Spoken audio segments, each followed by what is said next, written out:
कहते हैं जोड़ियां आसमान में तय होकर आती हैं, लाख कोशिश के बाद भी जोड़ियां वहीं बनती हैं जिसे रब चाहता है। जी हाँ, आज एक ऐसा ही मामला एसएसपी ऑफिस में देखने को मिला है, जहां एक 56 वर्ष के हाई ब्लड प्रेशर पीड़ित मोहम्मद राजा ने एसएसपी साहब से गुहार लगाई है। मोहम्मद राजा है।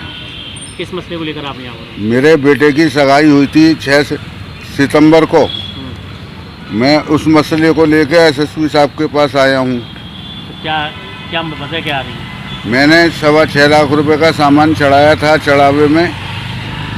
वो मेरा सामान नहीं दे रहे और मेरे बेटे पर इल्ज़ाम लगाया है कि तुम्हारा बेटा शादीशुदा है और कोर्ट मैरिज करे हुए है, जबकि मेरे बेटे ने कोई कोर्ट मैरिज नहीं किया। हम इस बात का खंडन करते हैं और एसएसपी महोदय ने हमें कार्रवाई का आश्वासन दिया है। कहाँ के रहने वाले?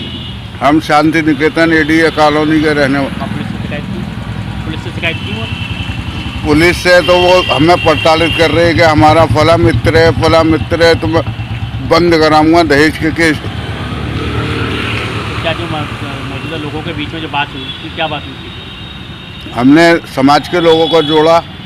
वो यही कहते हैं साहब आपके बेटे के ऊपर जो है उन्होंने लांछन लगा दिया है, इस वजह से बेटी वालों ने रिश्ता ख़त्म कर दिया है। तो रिश्ता ख़त्म हो गया, फिर क्या वजह आ रही है? हमारा सामान नहीं दे रहे वो लोग। जी, हमारा सामान जो है बहुत कीमती है, उसमें सोने का हार है और तमाम कपड़े हैं कीमती, कॉस्मेटिक का सामान है, एक रेफ्रिजरेटर है और सारी चीज़ें हैं साहब उसमें। कितने समय पहले रिश्ता हुआ था? 6 सितंबर को हुआ था रिश्ता सर। जी। तो यहाँ कप्तान साहब से क्या काम मिलेगा आपने? हाँ, हमने प्रार्थना पत्र दिया है। क्या कहा है इन्होंने? कप्तान साहब ने कहा है कि हम देखते हैं, कार्रवाई करेंगे। पीड़ित के कहे अनुसार उनके पुत्र दानिश की मंगनी 6/9/2023 को लोकल के ही रहने वाले समाजवादी नेता अनीस नानी वालों की बहन के साथ हुई थी, जिसमें मोहम्मद राजा ने अपनी हैसियत के मुताबिक करीब 6 लाख रुपए का खर्चा किया था। मंगनी बड़ी धूमधाम से, अगर उस समय बनी वीडियोग्राफरी की माने तो गणमान्य लोगों ने भी मंगनी में शिरकत की थी, जिसमें डिबाई के पूर्व विधायक गुड्डू पंडित, पूर्व शहर विधायक हाजी जमीरुल्लाह, सीओ फर्स्ट, सीओ थर्ड आदि सामाजिक लोग शामिल हुए थे। मंगनी धूमधाम से हुई, लेकिन इस जोड़ी को महज 15 दिन में ही ग्रहण लग जाएगा। किसी ने सोचा भी नहीं था इतनी धूमधाम से हुई मंगनी को गलतफहमी का मगरमच्छ एक पल में निगल जाएगा। पीड़ित की माने तो उसके पुत्र पर आरोप लगा वो पहले से ही शादीशुदा है। उसने जमालपुर में किसी लड़की से कोर्ट मैरिज कर रखा है। बात आगे बढ़ी तो शादी कराने वाले बिचौलिया ने पीड़ित को फोन पर बताया। दोनों तरफ से गलतफहमियां बढ़ी तो रिश्ते में तलखी बढ़ गई। रिश्ता खत्म होने की नौबत आ गई। जिसने जो मंगनी में खर्च किया उसको वापस किया जाएगा।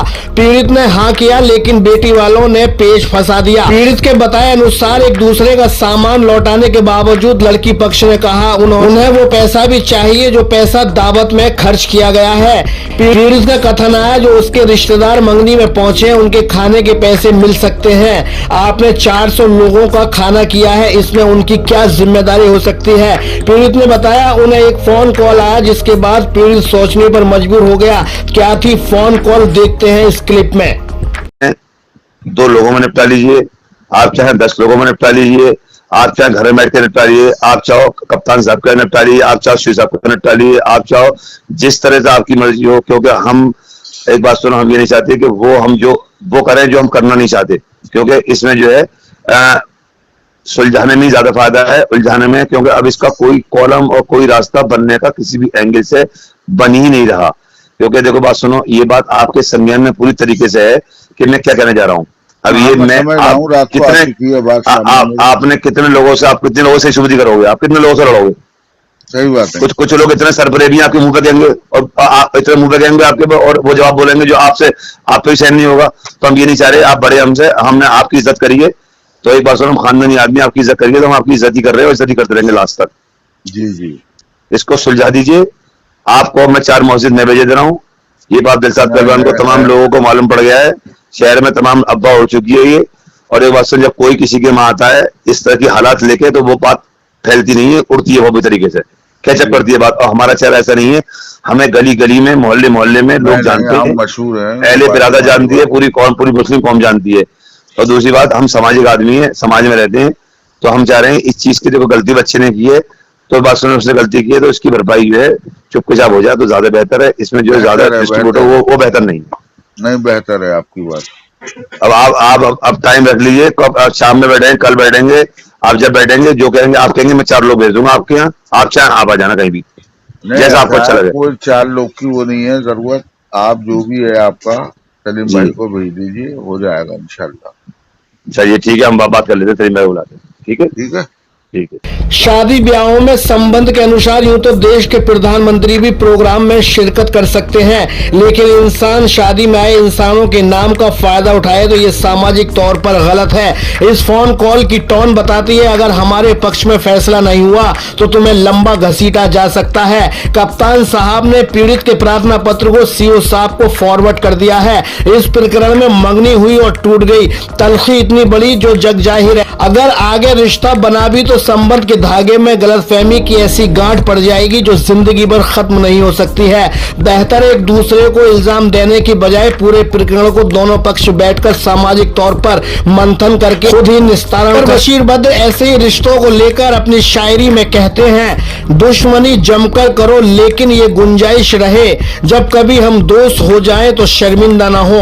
वक्त का तकाजा तो यही कहता है, बाकी इस तरक्की के दौर में कोई कमजोर नजर नहीं आता है। कानूनी लड़ाई कितनी भी लंबी हो जाए, एक दिन समझौतों के शब्दों से खत्म ही हो जाती है। उच्च अधिकारी पूरे प्रकरण में गंभीरता पूर्वक संज्ञान ले, ये कोई क्राइम नहीं, महज 2 पक्षों में पैदा हुई गलतफहमी है जिसका निस्तारण ईमानदारी की बुनियाद पर टिका है। पीड़ित की टेंशन और सिर्फ टेंशन इतनी है, लड़की का भाई नेता है जिनके फंक्शन में नेताओं से लेकर अधिकारियों की चकाचौंध वो देख चुका है। कहीं ऐसा तो नहीं उनके ऊपर अनारगल दबाव बनाकर उन्हें पीड़ित किया जाए। अलीगढ़ से कैमरामैन अजहर नवाब के साथ चीफ एडिटर शाहिद रजा की रिपोर्ट, इंडिया सर्च न्यूज के लिए।